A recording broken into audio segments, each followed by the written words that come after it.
Nitekana umunezero ntangere vyo gusubira kubana namwe banywanyi bacu mubana natwe makuru n'ibiganiro vya misi yose tubandanya gushikiriza kuri nubonesha kure ya channel yanyu Muhuza TV.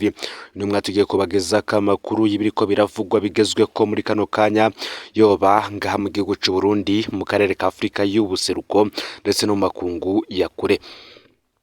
Ibi tugiye kugaruka ko murano makuru bikaba biri muri bimwe biriko birandikwa ko mu bimenyesha makuru bitandukanye ndetse no ku mbuga hwaniro aho ariyo makuru aciye kwisonga kuri ubu n'amakuru arabana no mubano w'igihugu c'u Burundi ndetse n'igihugu c'u Rwanda aho abakuru b'ibihugu bari kugenda batangaza amakuru atandukanye abavugizi b'ivyo bihugu nabo bagahita bagira ivyo bashikirije. Ni mu gihe hari amajambo President Evariste Ndayishimiye yavugiye mu gihugu ca Republika Iharanira Rusange ya Kongo ngo aritabiriye ibirori vyo kurahira kwa President Antoine Felix Tshisekedi arahirira ikiringo gutwara Kongo ikiringo ciwe ca kabiri.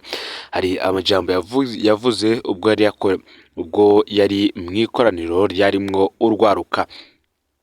Ayo majambo rero yatumye leta y'u Rwanda isohora itangazo, ndetse muri iryo tangazo leta y'u Rwanda ikaba yari yavuze yuko yiyamirije ico yise amajambo aturira kandi atari kinyafrika yashikirijwe na President Evariste Ndayishimiye arongoye Burundi aho yemeye kuzofasha abanyarwanda na cyane cyane urwaruka rwo mwico gihugu kwikurako indongozi zabavuga ko zabagiza abapfungwa mu karere. Muri iryo tangazo yari ryashizwe habona na leta y'u Rwanda kuri uyu wa mbere w'indwi ikaba yari kwimenyesha ko ayo majambo yashikirijwe n'umukuru w'igihugu c'u Burundi kuri uyu w'Imana imbere y'urwaruka rw'abanyekongo rugera ku 500 ko ari ivyagirije vyinshi bidafise ishingiro kandi biturira bigamije gucanishamwe abanyarwanda ndetse bigatera intambamye mu bijanye n'amahoro n'umutekano mu karere ka Afrika y'ibiyaga binini. Leta y'u Burundi rero nayo yasubije kwiri tangazo rya leta y'u Rwanda ryamirije aya majambo yavuzwe na President Evariste Ndayishimiye aho yabonana n'urwo rwaruka Kinshasa. Iryo tangazo rya leta y'u Rwanda nk'uko nababwiye President Evariste Ndayishimiye bavuze ko ari amajambo aturira rutwitsi. Ibicishije mu itangazo nayo leta y'u Burundi ivuga ko yaguye mu gahundwe imenye ibivugwa mu itangazo rya leta y'u Rwanda ari navyo tugiye kugaruka ko muri ano makuru. Ni byinshi biriko biravugwa kuri iki kibazo ku ruhande rw'abene gihugu ndetse no ku ruhande rw'abanyepolitike. Fyonda subscribe canke sabone ni utari wabafyenda ko kugira ngo utoja ucikanwa nayo dushikiriza na Muhuza TV ngwaye kaze nido yano makuru. Leta y'u Burundi yasubije ku itangazo rya leta y'u Rwanda ryiyamirije amajambo yavuzwe na President Evariste Ndayishimiye aho yabonana n'urwaruka Kinshasa mu mpera z'indwi iheruka. Iryo tangazo rya leta y'u Rwanda ryavuze ko amajambo yashikirijwe na President Evariste Ndayishimiye ari amajambo aturira rutwitsi. Ibicishije mu itangazo leta y'u Burundi nayo ikavuga ko yaguye mu gahundwe imenye ibivugwa mu itangazo rya leta y'u Rwanda. Leta y'u Burundi ikavuga ko amajambo bashira ku gatwe ka President Evariste Ndayishimiye adafise ishingiro kandi agamije kuyovya no gusamaza abantu mu kibazo nyamukuru kiri hagati y'u Burundi n'u Rwanda kuba rutarungikira Burundi bashatse gutembagaza inzego mu mwaka w'2015. Mwitangazo rigizwe n'ingingo 8 riri ku mpapuro zibiri ryashizwe ku mukono n'umunyamabanga mukuru wa leta y'u Burundi Jerome Niyonzima. Kubw'iryo tangazo bivugwa ko vyashikirijwe umukuru w'u Burundi n'umukuru w'u Burundi nibigira ishingiro kandi ko bigamije kubesha no ngo bigakwiragizwa ibigira nkana n'abakorera u Rwanda mu kwerekana ibibazo uko bitari. Leta y'u Burundi yo ikavuga ko ababikora bafise agatima katagamije neza mu kuvana amajambo y'umukuru w'igihugu c'u Burundi aho yavugiwe. Itangazo risobanura ko umukuru w'igihugu c'u Burundi asanzwe ari intumwa y'umugambi urwaruka mw'ishiramwe rya Afrika yishuye ikibazo abajijwe c'uko urwaruka rw'abanyarwanda rutitaba amanama ahuza urwaruka rw'akarere, maze President Ndayishimiye aca yiyemeza kuzotunganya ikoraniro rwohuriramwo, anasaba ko ryo kwitabwa na bose. Leta y'u Burundi ikavuga ko mu itangazo rya leta y'u Rwanda bigamije guhisha ikibazo nyamukuru hagati y'u Rwanda n'u Burundi, kuba gushika ubu leta y'u Rwanda yaranse kurungikira u Burundi abashatse gutembagaza ubutegetsi mu mwaka wa 2015, kandi iyo ngo yaragize utwigoro twinshi tw'imigenderanire kuva mu mwaka wa 2020. Abo irondera kurungikwa leta y'u Rwanda ivuga, leta y'u Burundi ivuga ko aribo bagize kubw'iryo tangazo umutwe w'umugwi w'iterabwoba rirabarengeye udasiba guhekura u Burundi nk'uko itangazo ribandanya rivuga. Leta y'u Burundi ikemeza ko yubahiriza ivyo kutisuka mu biraba ikindi gihugu, ariko nayo ikitega ko n'abandi bagenza gutyo. Hagati aho leta y'u Burundi ikanagiriza u Rwanda gufasha mu kurondera mu ikambi y'impunzi ya Mahama y'abarundi mu Rwanda rwaruka ruja kwinjizwa mu bagwanyi ba rirabarengeye. Leta y'u Burundi muri iryo tangazo ikavuga ko amakungu yoyibera icabona kuri ivyo bikorwa vyose vy'agasomborotso k'u Rwanda biciye kubiri n'ingendo yo kubana neza, kandi ko atakindi irondera ku Rwanda atari ukurungika abaronderwa ku ruhara rwo kugerageza gutembagaza inzego mu mwaka wa 2015. Ivyo rero akaba ari vyo biri muri iri tangazo ryashizwe ahabona na leta y'u Burundi biyamiriza ibiri mu itangazo ryashizwe ahabona na leta y'u Rwanda.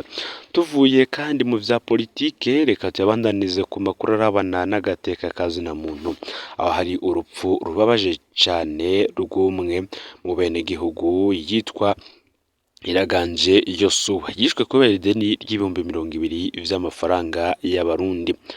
Abaryango, abakozi b'Imana n'abagenzi b'umusore yitwa Yosuwa Iraganje barituye bavuga agahinda bafise kuva wabagandaguye bunyamaswa ku igenekerezo ya 22 Kigarama umwaka uheze w'2023, yongera ahambwa mu kinyegero abiwe batabizi.